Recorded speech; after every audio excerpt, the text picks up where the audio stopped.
반갑습니다. 잘 지내셨습니까? 지난주에 71페이지 앞에까지 했죠. 기본윤리 조금 이제 속도를 내봐야 되겠는데, 그 전에 일단은 지난주에 하셨던 거 간단하게 같이 한번 볼까요? 확인 설명해가지고 기본 내용 말씀드렸고, 여기서 쭉 훑어보면 54페이지부터 한번 훑어볼게요. 일단은 확인 설명 그래가지고 개정된 거 55페이지에 그 4가지 추가된 부분 있죠. 이건 주택임대차입니다. 매매 아니고 주택임대차 계약의 경우에 이제 추가되어야 될 사항들, 관리비 금액과 산출 내역, 그 다음에 임대인의 정보 제시 의무, 보증금주 일정의 요건, 이제 재우선 면제에 관한 문제입니다. 전입세대 확인 서열람 또는 교부, 임대 보증금에 대한 보증에 관한 사항까지, 그리고 이 확인 설명은 25조에 있는 규정은 일단 그 의뢰시와 거래시로 구분되더라. 기본 틀이 있었죠. 그래서 보면 굉장히 오랜만에 오신 것 같죠. 그 방송에 박제가 되게 한 불러드릴까요, 우주님? 자, 그래서 그 확인 설명은 간단하게, 이건 참 어려운 내용을 들어가실 건 없어요. 그 기본 내용을 다 안 잊으셔야 되니까. 의뢰시하고 거래시로 구분되더라. 의뢰시는 설명입니다. 그리고 그 상대방이 누구냐면 일방이고, 그리고 거래시는 설명한 내용을 서면화시켜서 설명서입니다. 상대방은 쌍방이고, 그리고 10가지 기억하시라고 말씀드렸는데, 태숙님 다 기억했어요? 10개? 10개요. 대충은 딱 틀리기 딱 특정한데. 그런 거 없어요. 김명수 박사님도 지금 100살이 넘는데 지금 머리가 제일 젊다는데. 자, 서면 관련 위반은? 서면 관련 위반은 업무정지. 오케이. 그래서 서면 관련 위반은 업무정지다. 업무정지를 한 칸 완화시키면 뭘까요? 제재가? 업무정지 바로 밑에 제재. 예? 500과. 예. 그래서 500만 원 이하의 과태료 처분인데, 예, 500만 원 이하 과태료 처분은 입에 딱 붙여요. 연수 확인 고지 안 하면 500원. 그거. 그러니까 잘하고 계시네요. 예, 기계적으로 기억하면 돼요. 그래서 요거 기억하셔야 되고, 그 다음에 의뢰 시점에 세부적으로 쭉 가보면 중개완성 시 아니고 중개완성 전입니다. 누구를 대상으로 설명하더라? 중개의뢰인 중에서 누구? 취득 중개의뢰인을 대상으로 설명하죠. 그 설명사항이 대통령령으로 총 13가지로 늘었어요. 13가지에 대해서 설명하는데 공인중개사법에 설명이 3번 나와요. 공인중개사법에 설명이 3번 나와. 3번 나오는데 설명으로 끝나지 않아요. 항상 설명되는 뭐가 와야 돼? 엔드가 와야 돼요. 하고가 와야 돼요. 아셨죠? 설명된 항상 뭐 온다고? 하고. 설명을 하고 어디에? 설명서에 기재합니다. 설명하고 설명서에 기재해야 된다. 그러면 설명하는데, 설명하기 위해서는 조사 확인하겠죠? 조사 확인하는데 개공에게는 한계가 있어요. 그래서 뭐냐면 실제 상환이라고 총, 여기는 보이는 게 3개지만 숨겨진 하나가 2개 있어요. 상태가 2개거든. 실제 상환에 대해서 자료를 뭐 해야 돼요? 요구해야 돼, 할 수 있어요. 맞아요. 할 수 있어요. 필요한 경우에 한다는 건 항상이 아니라는 거거든. 그래서 이 자료 요구에 할 수 있어요. 그러면 자료 요구에 대해서 불응하잖아요. 불응하면 불응한 사실을 또 설명해 줘야 돼. 그럼 설명 뒤에 뭐가 온다고? 모르기는 뭘 몰라. 금방 들었는데. 할 수 있다. 아니. 설명 뒤에는 항상 뭐가 온다고? 지금 봐봐. 이게 지금 얘 동그라미 하는 게 뭐겠어요? 이게 다 이게 포인트예요. 이게 시험이 바뀌어. 이게 바뀌어. 별거 아니에요. 응. 설명 뒤에 뭐가 온다고? 하고. 다음에 틀리면 하고. 알았죠? 그러면 여기 뭐 있어요? 불응시에 매수인 임차인에게 자료를 요구했는데 안 주더라. 라고 뭐 해야 돼? 설명하고. 설명하고 설명서 요거 설명하고 왜 이게 위에 놨어? 이게 와야 되는데 설명서에 기재합니다. 그러니까 이건 문제가 생기면 즉 실제 상황에서 문제가 생기면 매도인, 임대인이 책임진다는 얘기입니다. 이게. 그리고 여기는 틀렸어요. 근거 자료를 뭐 한다고? 제시합니까? 교부합니까? 제시해야 되죠. 보여줄 뿐입니다. 이게 어린 시점에 주어지는 지금 체크하신 이 부분들이 뭐냐면 포인트예요. 기계적으로 보면 돼요. 쭉. 뭘 외워? 여기 이렇게 바뀌었다는 거 인식만 하면 되는데 어차피 보기에 놓을 건데요. 자, 그 다음에 그래시에는 설명한 내용을 뭐 할까요? 서면화시켜요. 서면화시키는데 그 이름이 설명서예요. 그러면 설명서가 법정 서식이에요? 임의 서식이에요?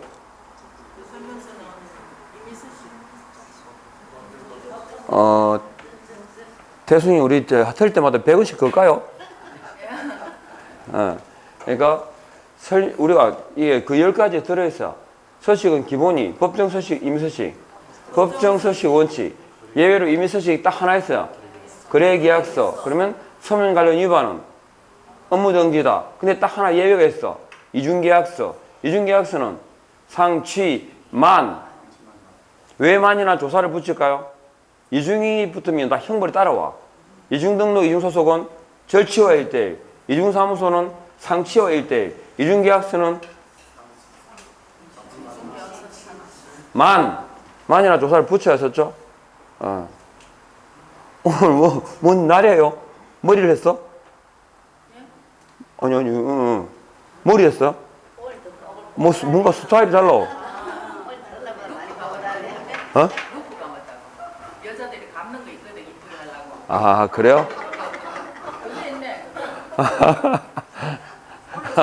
중개사 수입이라고 머리 힘좀 줬어요. 아이, 감사합니다. 아이고, 교수님한테 잘 빌려. 아유, 감사합니다.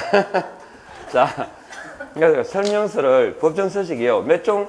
4종이 있어요. 그 설명서를 작성을 해야 돼. 누가 하겠어요? 누가 하겠어? 개공이 하겠지? 누구도 할 수 있어? 소공도 할 수 있어요. 중개보조는 돼? 안 돼? 안 돼. 하면, 아셨죠? 예. 그래서 작성했으니까 이제 이걸 서명 날인하는데, 자, 이것도 주의하셔야 돼요. 공인중개사법을 통틀어가지고 서명 및 날인이라고 나오는 서식은 딱 2개밖에 없어요. 뭐? 확인 설명서, 거래 계약서 뿐이에요. 그죠? 그리고 서명 및 날인하는 서식만 누가 따라와? 소공이 따라와. 그러니까 서명 및 날인 말고, 즉 확인 설명서, 거래 계약서 말고는 소속 공인중개사가 나오면 안 돼요. 특히 어디 나오냐면 전속 중개 계약서 파트에 소공이 따라 나와. 그럴 수 없어요. 하셨죠? 그래서 서명 및 날인입니다. 서명 및 날인. 누가 할까요? 개공이 하겠지. 근데 개공이 만일에 법인이라면 어떻게 할까요? 법인이라면 주된 사무소는 대표가 할 거고 분사무소는 책임자가 할 겁니다. 그러면 대표와 책임자입니까? 대표 또는 책임자입니까? 또는 책임자. 자, 대표 또는 책임자. 또는이 뭐냐면 각각이라는 거예요. 하나의 법인인데 주된 사무소와 분사무소는 별개예요. 그러니까 분사무소 질문이 딱 나오면 근데 이 바보 같은 질문이 나와요. 분사무소인데 대표가치가 나와. 그리고 분사무소인데 등록증이 나와요. 그럴 수 없어요. 아셨죠? 분사무소 누구? 책임자가 나와야 되고 분사무소는 뭐가 걸려있어요? 설치, 신고, 확인서가 걸려있지 등록증이 걸려있는 게 아니라. 그래서 요거 기억하셔야 되고, 그 다음에 소공은 서명날인 할 수 있는데 소공이 서명날인을 해야 되는 경우가 있어요. 앞에 뭐 붙을까? 해당 중개행위를 한 뒤에는 함께라는 부사가 붙어야 그때는 의무가 돼요. 알겠죠? 예, 그거. 일단 뭐 이런저런 우리 교재 세부적인 내용 다 빼고 주의하실 건 이게 포인트예요. 그리고 설명서가 나오는데 저기 보시면 설명서는 법정 서식이다 그랬잖아요. 근데 설명서가 어떻게 이루어지더라? 표지 부분이 있어요. 표지 부분 혹은 확인 설명 자료란이라고 하고 1. 기본 확인 사항이 있고 2. 세부 확인 사항이 있어요. 그리고 3. 보수 해가지고 이렇게 설명서 파트가 이루어져요. 기본은 1번부터 9번까지입니다. 세부는 10번부터 14번까지고 15번이 보수입니다. 그러니까 보수는, 중개보수는 기본도 아니고 세부도 아니에요. 그리고 요 기본 확인 사항이 뭘 기본 확인 사항이라고 할까요? 서류, 네. 도장, 공부상으로 확인할 수 있는 게 세부 확인 사항이에요. 그러니까 책상 위에서 앉아가지고 확인할 수 있는 게 뭐라고? 기본 확인 사항이고, 세부 확인 사항은 직접 가서 아셨죠? 물어보든지, 예. 그러니까 물어보든지 요구해야 알 수 있는 거. 뭐라고? 예. 이게 세부 확인 사항 이퀄 뭐냐면 이게 자료 요구의 범위랑 같은 말이에요. 즉 다시 말해서 개업 공인중개사가 직접 조사 확인하는 항목이다 아니다? 아니다. 이게 포인트예요. 그래서 세부 확인 사항이 자료 요구 범위니까 뭐겠어요? 저거죠? 실제 상환이라는 게 저거야. 실제 근로한 게 내외 시스템물 상태, 벽면, 바닥면, 도배 상태, 환경. 환경이 뭐가 환경이에요? 예, 일조 소음 진동을 환경 그럽니다. 그래서 요게 설명서의 구성이에요. 근데 이제 실제 시험에 잘 나오는 건 뭐냐면 설명서에 기재 항목이에요. 설명서가 4개가 있는데 1식부터 4식까지 모든 서식에 나오는 게 있죠. 그건 알아야 돼요. 뭐 권리 표시를 실수로 족고에 하는 거. 권리관계, 표시사항, 실제 권리관계, 중개보수, 조세, 거래 예정 금액까지 이건 모든 서식에 나옵니다. 근데 이제 종류를 알아야 되고 계약 방식을 기억하셔야 돼요. 계약 방식을 보면 여기서 빠지는 게 하나 있어요. 뭐가 있을까? 임대차 계약의 경우에는 조세 항목이 없어요. 아셨죠? 예. 그리고 일식에만 있는 거, 이건 필히 기억해야 돼요. 일식에만 나오는 게 뭐 있더라? 도배. 도배 있죠? 그 다음에 환경이 있습니다. 도배 환경. 그 다음에 입지 가운데서는 교육시설이 있어요. 교육시설.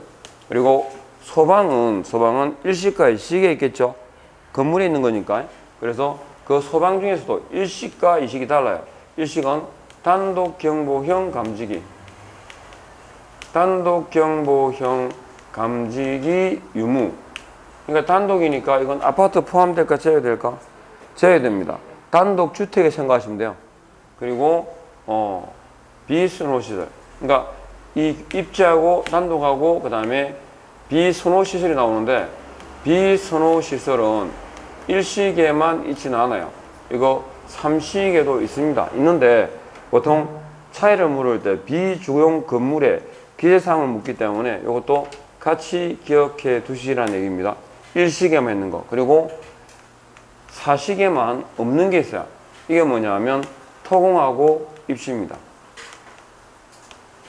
그리고 금방 말씀드린 것처럼 계약 방식을 기억하시라고 말씀드렸는데 임대차 계약의 경우에 생략할 수 있는 게 있고 제외할 수 있는 게 있습니다. 제외되는 게 뭐더라? 조세까지. 최소한 설명서 상에 기재 항목 그러면 특히 요거는 기억해야 됩니다. 종종 나오는 것들이고 종종이 아니지. 저거는 거의 나오죠. 그래서 저거는 기억을 하셔야 됩니다. 물론 지금 57페이지에 보면 그 3번에 임대차 확인 사항이라고 있어요. 임대차 확인 사항도 이건 추가된 내용이기 때문에 특히 짚어두셔야 되고, 그리고 거기 보니까 6번에 관리 있죠. 관리비 관련 항목 있잖아요. 관리비 금액, 그 다음에 포함 비목, 부과 방식, 요것도. 자, 이렇게 정리를 해 두시면 되고, 세부 확인 사항은 뭐 계속 뭐 말씀드리지만, 그리고 세부 확인 사항 중에서 제가 그때 개정 안에 있었던 게 뭐냐면 10번에 거기 건재당 채권 최고액 있죠. 이건 제가 지우려 했죠. 예, 그건 이제 개정 안에는 없어요. 그래서 한번 좀 지워두시면 좋겠고. 근데 이게 왜냐면 항상 궁금했었어요. 왜냐면 전에 말씀드렸는데 건재당은 소유권 외 권리잖아요. 소유권 외 권리 관계를 안에다가 기재하는 안이 있으니까 거기다 적으면 되는데 왜 이걸 실제 권리 관계를 안에다 적을까? 그래서 약간 논란이 있었어요. 근데 그 개정 안에를 보면 건재당 채권 최고액이 없어졌어요. 항목이. 그래서 이제 뭐 없으면 어디에 적냐면 앞에 이제 소유권 외 권리 관계를 안에 적겠죠 뭐. 자, 거기까지만 하시고 그 다음에 기본적 사항부터 해가지고 쭉 말씀드렸는데 표시사항하고 뭐 불일치했을 때 우선순위로 묻는 건 당연히 좀 아셔야 되는데 표시사항하고 권리 정도만 짚어두시면 돼요. 우선순위가 자 이게 표시 그러면 주로 뭐가 나오냐면 면적이 나와요.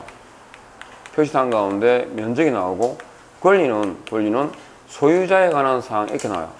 그러면 면적이 자 등기부상 표제부 등기부상의 면적과 대장상의 면적이 불일치하면 뭐가 기준이다? 대장이 기준이고 그 다음에 실제와 공부가 불일치하면 실제가 기준입니다.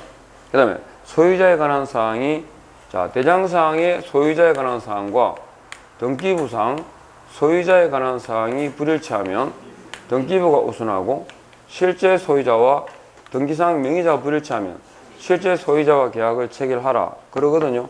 그런데 이거하고 조금 예외가 뭐냐면 경계입니다.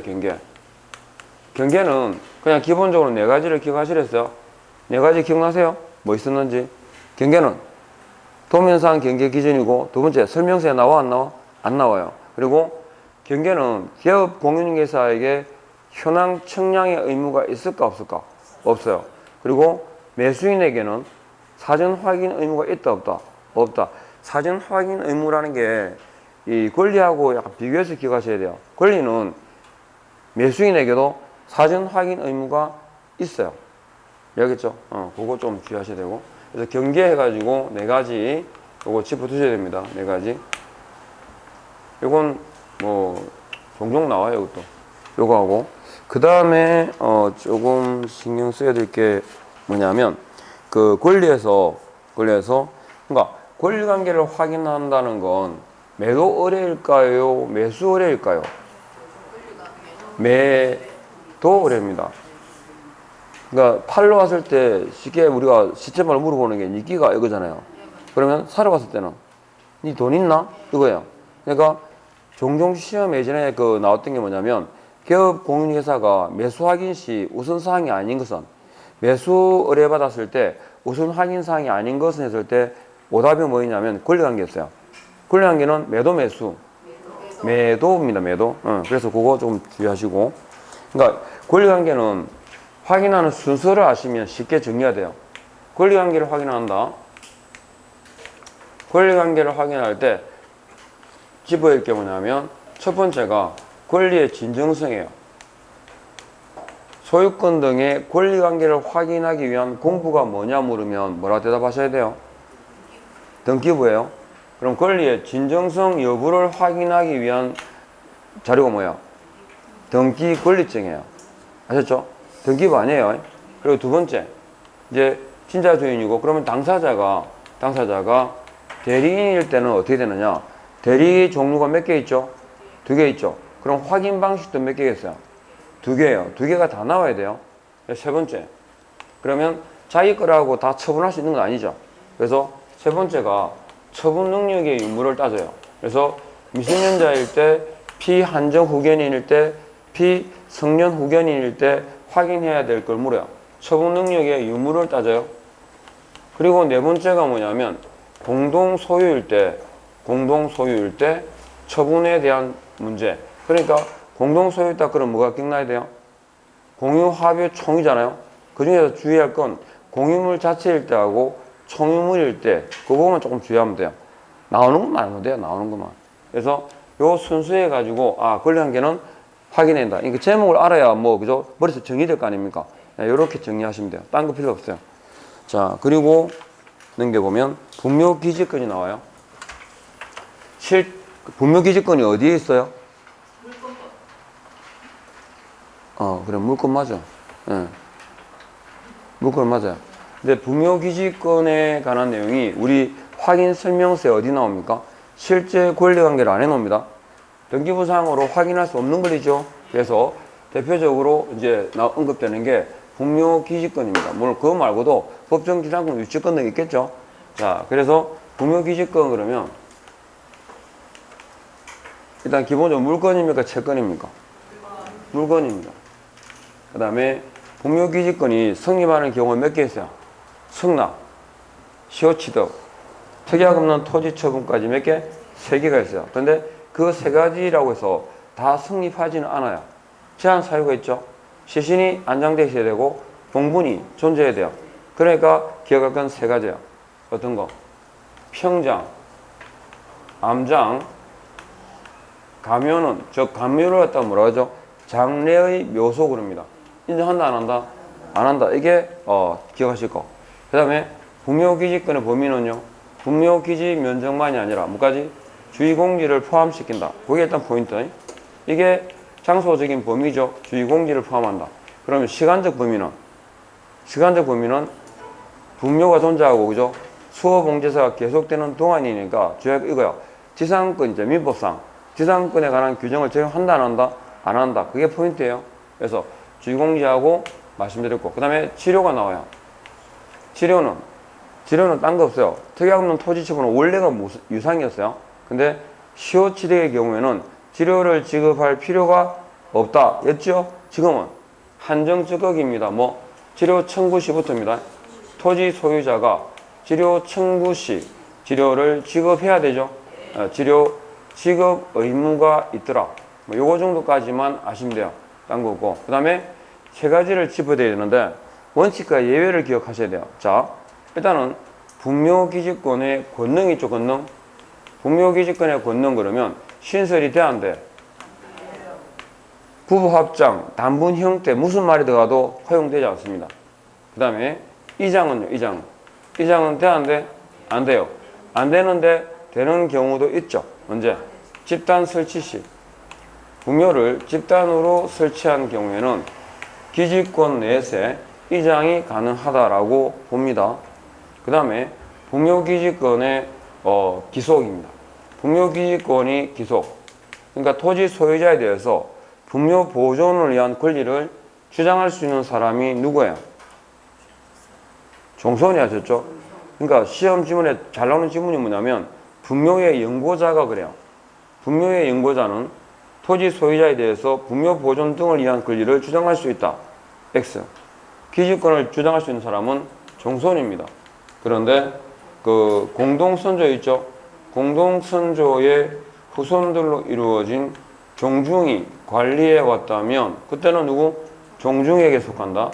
그리고 분묘 설치에 의한 점유의 성격을 물어요.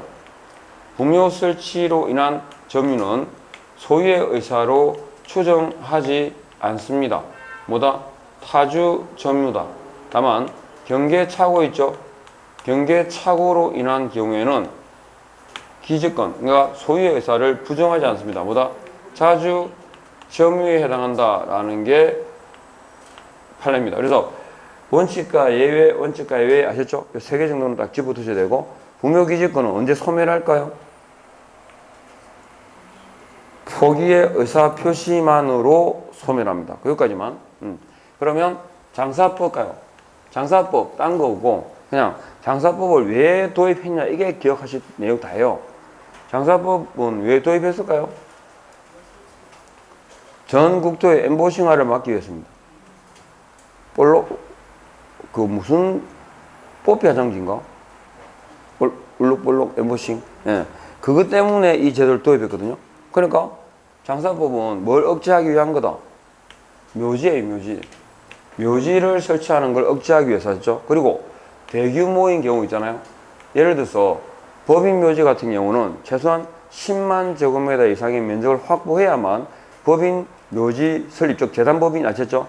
재단법인에 대해서 허용이 돼요. 그러면 이건 10만 제곱미터 이상의 면적을 확보할 것, 이건 제한입니까? 허용입니까? 제한입니다. 기본적으로, 일반적으로 그냥 쉽게 설치 못하게 하기 위해서요. 그래서 묘지를 설치했다, 법인을 구성했다라고 하는 건 허가사항입니다. 허가. 그러면 허가니까, 규제니까 사전 허가겠죠? 이게 일단 포인트. 그러면 이거와 반대, 법인의 반대는 개인이죠. 소규모. 개인의 경우는 허가의 반대가 뭐겠어요? 신고죠. 사전 반대가 사후죠. 요렇게 딱 정리되는 거지. 그러니까 요거만 알면 반대로 풀면 돼요. 그런데 묘지는 우리가 매장을 한다는 말은 땅에다 묻는 거잖아요. 그러면 어디에 묻겠어요? 아무 때나 묻지는 않겠지. 그러면 허가받아 설치한 묘지에 매장하는 거야. 허가받은 묘지에 매장하게 되면 이미 허가받았죠. 묻어도 좋다는 거잖아. 맞지? 그러면 나중에 알려만 주면 돼요. 그래서 매장을 하게 되면 사전 사후 사후 신고예요. 요렇게 딱 보여요. 그러니까 이거 두 개 말고는 다 여기 집어넣으면 가운데 뭐다? 사전 신고입니다. 그러니까 가정 묘지를 설치했어요. 허가 신고. 묘지인데 묘지는 뭐라고? 허가사항이라고 해요. 그러니까 가정 묘지는 허가예요. 시점도 보셔야 되겠죠? 그러면 문중묘지는 허가죠. 법인묘지는 허가죠. 개인묘지는 그렇지. 법인자연장지는 법인이니까 법인이니까 허가사항이에요. 그러면 문중자연장지는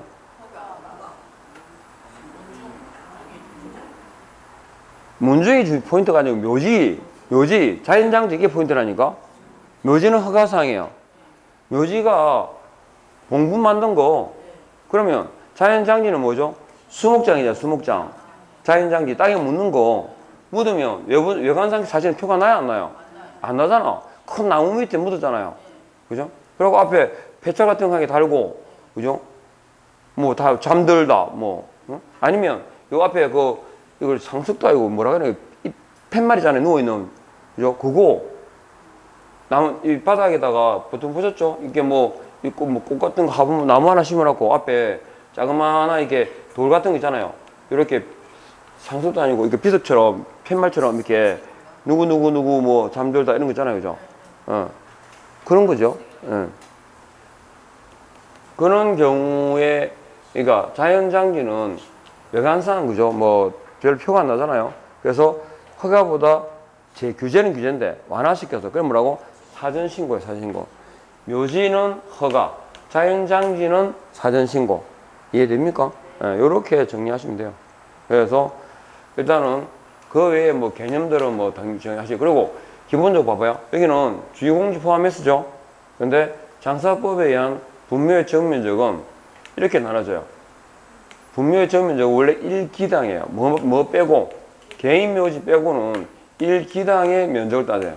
개인묘지는 분묘 1기 또는 그 배우자의 묘지로 이루어지는 일정한 범위를 말하잖아요. 그런데 개인묘지 빼고는 다 한 기당이에요. 1기당. 1기당이라는 게 뭐냐면 분묘 있죠? 분묘의 정면 면적에다가 앞에 상석 혹은 비석을 설치하는 공간을 포함해서 이 공간이 얼마?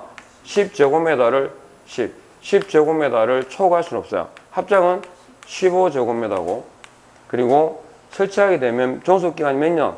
30년. 그리고 연장할 수 있어요? 있어요. 몇 번? 1회 연장. 1회 연장이 돼요. 그럼 최장 몇 년? 60년이에요. 그러면 끝나면 1년 내에는 철거를 해야 돼요. 딱 최소한 기억해야 될 숫자들이에요. 그리고 설치되면 거리 제한을 받아요. 도철천으로부터 몇 메다? 300m. 그 다음에 학교, 그 다음에 20호 이상의 인가, 사람들 많이 모이는 거. 그럼 얼마? 500m. 300, 500m요. 대신에 개인 가정 묘지는 소규모죠.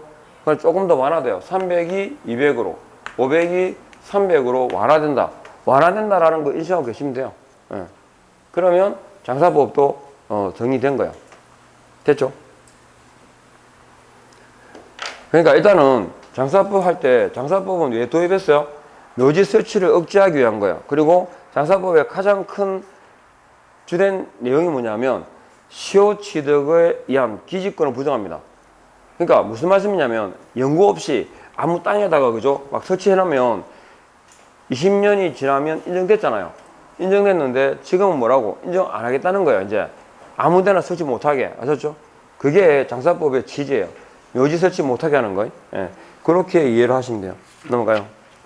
그 다음에 토공이 나오고, 자, 계약서도 뭐 이런저런 말이 많은데, 거래 계약서도 딱 몇 줄만 알면 돼요. 거래 계약서 딱 그러면, 자, 우리가 알고 있는 서식 가운데, 거래 계약서는요, 유일하게 뭐다? 임의서식입니다. 자, 그런데 그 임의서식인데, 거래 계약서가. 그리고 이 거래 계약서의 작성은 설명서의 작성에 준하거든요. 거래 계약서는 임의서식이에요. 유일하게. 그리고 대신에 국토교통부 장관이 뭐 할 수 있죠? 표준서식을 정해서 그 사용을 권장할 수 있어요. 권장할 수 있다는 말은 사용 의무가 있다 없다? 없다라는 말이 하셨죠? 사용 의무가 없어요. 그리고 표준 서식을 정의한 바가 있어요? 바로 나오는 거야. 이상하게 열이 나요. 감사합니다, 우준이. 아이고 우주야 잘하고 있다. 됐어. 안 그러면 날아가요. 니 오늘 잘하네. 자, 표준 서식을 정한 바가 없어요, 하셨죠? 정할 수 있다라고 되어 있고 정한 바가 없어요. 그리고 권장이기 때문에 이건 사용 의무가 없어요. 그리고 읽을 때 실수할 수 있는 게 뭐냐면 백지사항에도 작성이 되겠죠. 그런데 어쨌든 개공의 중개로 계약이 체결되면 이거야.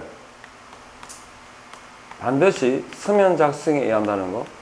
반드시 서면으로 작성하여야 한다. 아셨죠? 반드시란 부사가 들어가서 이게 어감상 틀렸나 생각하시면 안 돼요. 그리고 대통령령으로 정하는 필요 기재 사항이 9가지가 있는데 그 9가지가 뭔지 기억을 하시면 좋은데 대표적으로 이 거래계약서는 누가 사고 파는지, 그 다음에 어디에 있는 어떤 부동산인지, 그리고 이게 돈을 어떻게 주고받을 건지 이 인물금 3개가 기본 내용이에요.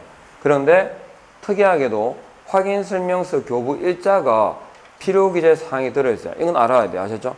그러니까 개업공인중개사의 중개로 거래계약이 체결된 때는 거래계약서를 반드시 서면으로 작성하고 확인설명서 교부일자를 기재하여야 한다. OX 옵니다. 아셨죠? 예, 보고. 그리고 이 9가지에 들어가야 되는데 아닌 거, 틀린 걸로 잘 나오는 게 뭐냐면 자, 보수, 예, 그리고 조세 없어요. 그리고 원래 보토조 하는 거 제가 그렇게 기억하거든요. 토가 뭐냐, 토지 이용 계획이에요. 근데 여기는 이게 주로 나와요. 공법상의 제한이 나와요. 공법상 이용 제한 거래 규제에 관한 사항은 이거 거래계약서의 필요 기재 사항이다 아니다?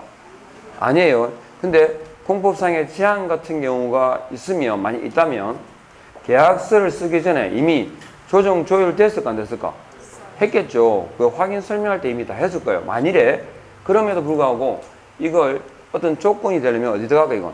약정 사항에 들어가지 공법상 제한이라고 따로 규정이 있지는 않아요. 알겠죠? 이건 약정 사항에 들어갈 내용이에요. 그러니까 예를 들어서 매매 계약을 체결하는데 토지거래 허가를 조건으로 계약할 수 있잖아요. 예, 그런 경우가 약정에 들어가는 거예요. 자, 요거까지.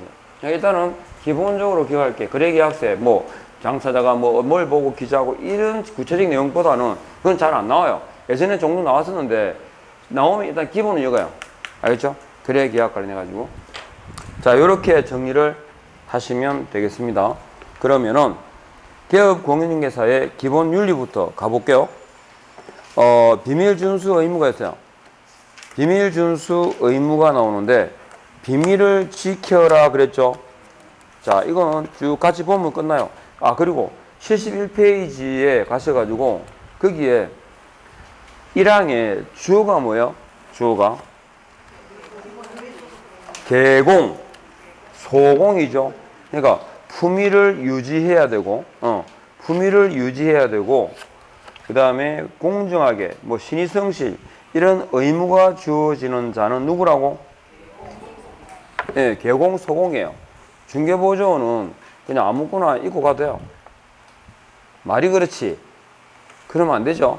어쨌든 제가 이거 몇 개 말씀드렸잖아요. 뭐냐 하면 이건 기억하셔야 돼요. 개공과 소공의 차이점, 소공과 중개보조원의 차이점 해가지고 지문에 자주 나오는 게 이게 사실 둘의 차이를 더 잘 물어요. 개공과 소공의 차이점은 3가지 말씀드렸어요. 뭐라고? 확인, 교부, 보존이랬는데 기억? 원래 낳고 나면 뭐 도파민 생성으로 인해 기억력이 떨어진다 그러는데 그거 우리나라에서만 하는 얘기야. 예. 확인, 교부, 보존입니다. 자, 요 3가지 확인, 교부, 보존이 개공과 소공의 차이점입니다. 그러면 확인 설명 의무를 개공 위반하면 제재는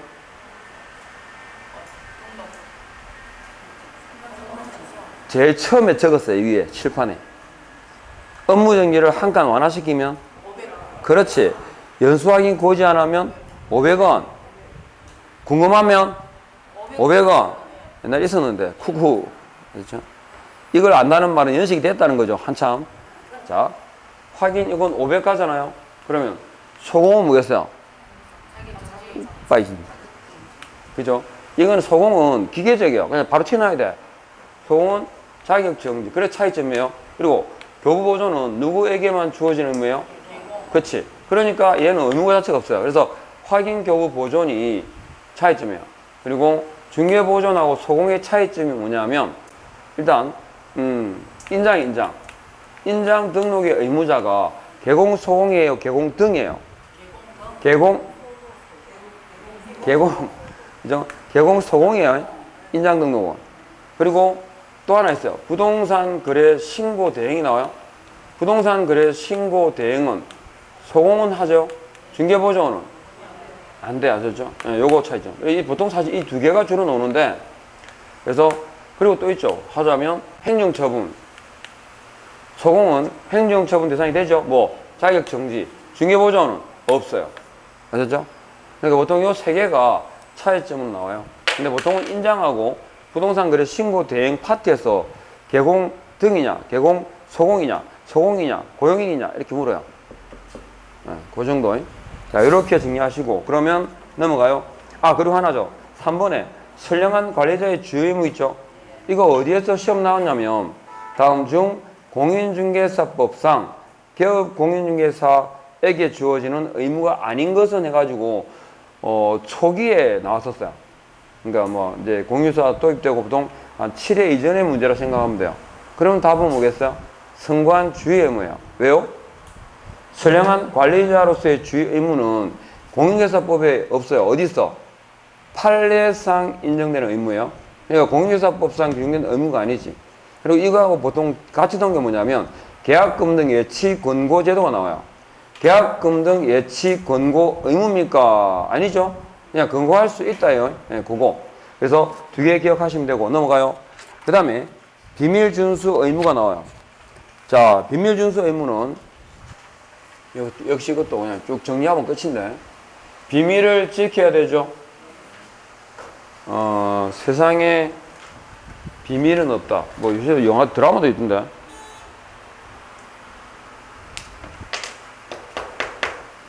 자, 비밀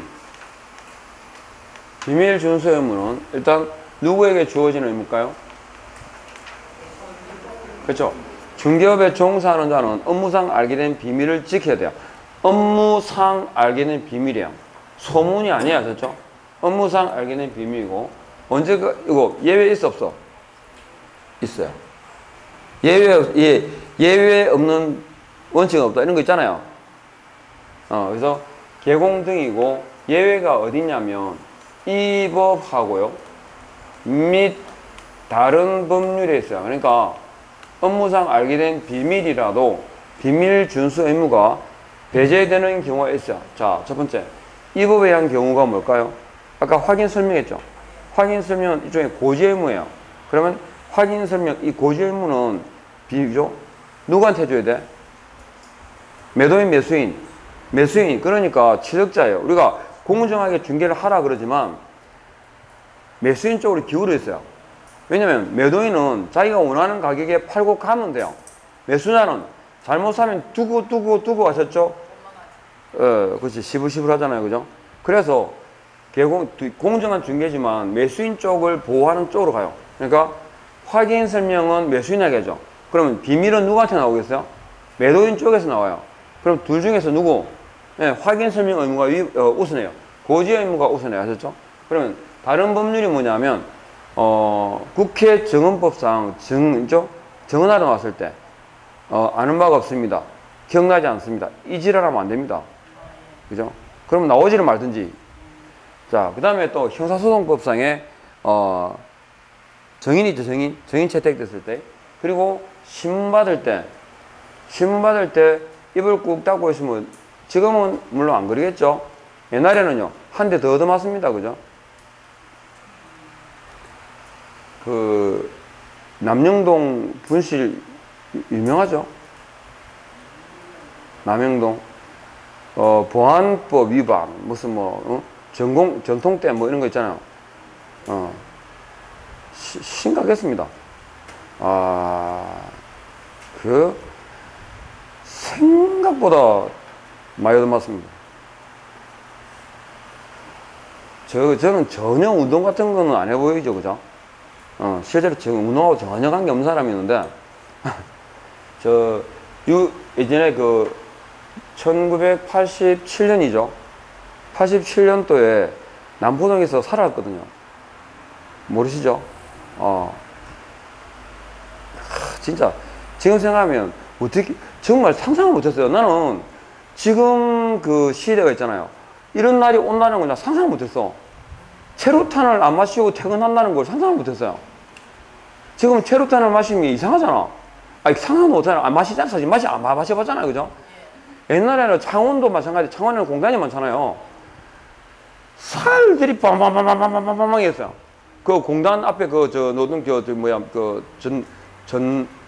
민노총 한노총도 마찬가지고 무슨 춘투 있잖아요. 봄에 무슨 임금 협상 이런 거 하고 할 때 얼마나 그 치약 있잖아요. 이게 하고 이렇게 랩 같은 거 이게 하고 이래야 눈물 안 흘리고 그날 눈물 흘리지 그래도. 그랬는데 어느 순간 있잖아요. 정말 저는 우리 애들이 있잖아요. 체류탄 가스 안 마시고 학교 갔다 하고 그럴 줄 난 생각 못했어. 와, 정말 상상할 수 없는 거야. 얼마나 지라탄이라고 아세요? 페퍼포고탄이라는 페퍼포고 72발이 다다다다다다다다 가요. 그럼 푹 오면 핑 하고 돌아요. 이제 떨어지면 그러면서 그러면 이제 강큰 애들은 발로 밟지 그걸 팍 돌아가지고 그런데 와, 정말 상상할 수 없어. 그래서 제가 그때 어디 있었냐면 남포동에 프린스 호텔을 모르시죠? 연세 씨가 알 텐데 남포동 거기 시청 저 내려가다 보면 그게 프린스 호텔이라고 있었어요. 그러니까 그때 뭐지? 죽었잖아요. 박종철하고 또 누구지? 영화 모티브 됐던 걔. 근데 그렇게 죽겠더라고. 왜냐면 거기가 있었는데 우연히기로 프린스 호텔 앞에 있었거든요. 그래갖고 학생들이 그때 엄청나게 많이 모일 때였어요. 그래가지고 시청에서 내려오다가 이제 얘들이 한 중대 아니고 한 소대 중대쯤 되겠다. 중대쯤 되는 애들이 다 이제 쌓였어요. 우리 시위하는 애들한테. 그래가지고 얘들이 보통 이제 이 헬멧을 딱 벗으면 이제 더 이상 안 다투거든요. 근데 헬멧을 다 벗고 우리 이제 끝났다. 이러고 있는데, 야, 직격탄이라고 그 애가 맞아 죽은 게 그거잖아요. 이게 직격탄 맞아 쓰러진 거잖아요. 근데 진짜 직격탄이에요. 보통은 이게 45도 각도 이렇게 위로 이렇게 쏘거든요. 빵빵빵. 그런데 요게 헬멧을 벗은 상태였는데 탁 내리더니 이렇게 와요. 팡팡팡. 야, 정말 죽는 줄 알았네. 근데 진짜 그래 어디 맞으면 안 죽겠어요. 죽지. 그래가지고 이렇게 뒤집어 쓰고 와, 정말 쇼를 했던 기억이 나는데 어쨌든 그런 시대가 지나갔죠. 정말로 이 민주화된 게 YS가 맨날 요거 듣잖아요. 근데 시대의 흐름이라는 게 어쨌든 대한민국 같은 나라가 없습니다. 독재에서 벗어나가지고 이렇게 민주화된 나라 자체가 없어요. 이게 역사를 찾을 수 없는 나라예요. 이 나라가. 그리고 우리나라는 옛날부터 그런 게 있었죠. 왕후장상에 씨가 따로 있나라는 생각을 했잖아요. 그것도 고려시대 때. 그죠? 그러니까 임금도 마음에 안 들면 갈아치울 수 있는 나라가 이 한국이라는 나라예요. 역사적 전통이. 어쨌든 민의에 되게 충실한 나라 중에 하나입니다. 자, 이 법 및 다른 법률 예외 있었어요? 있어요. 분명히 봤어요. 할 때 주장창이 말도 많이 했는데 어쨌든 있어. 그리고 예외가 있는데 이거 위반하게 되면 제재는요. 자, 무슨 표? 유비표 아셨죠? 그 1대1이에요. 1대1. 이제는 1대1은 다 기억해야 돼요. 이항이야, 김양이야? 이항이요, 그랬죠? 이게 절치와 1대1이야. 유비표는 형벌만 1대1이죠. 그리고 정임금이가 뭐냐면 상치와 1대1이야. 이거 아시는 거예요. 거래정보사업자가 누구로부터? 개공으로부터 의뢰받은 정보 외에 다르게 차별 공개하게 되면 정보 공개 규정 위반으로 지정은 취소하고 할 수 있고 우리가 지정 취소는 재량 취소예요. 어떻든 끝 종료이면 뭐로 끝나야 돼? 할 수 있다로 끝나야 돼요. 할 수 있고 아셨죠? 몇 대 몇? 1대1. 사무소는 몇 개 둔다?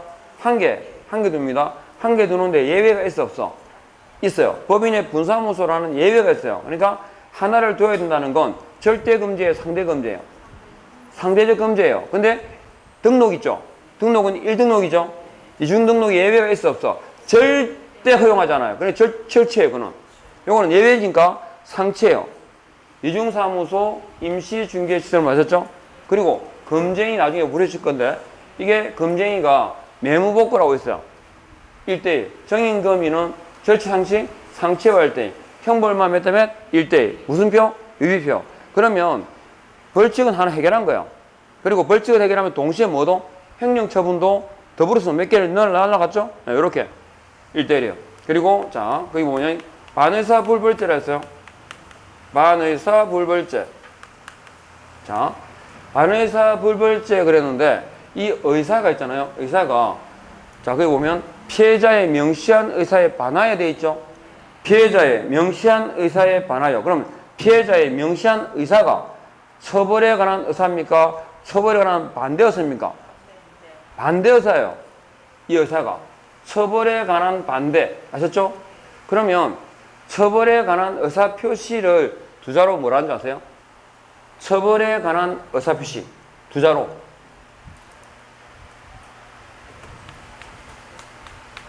고소 그래요. 고소.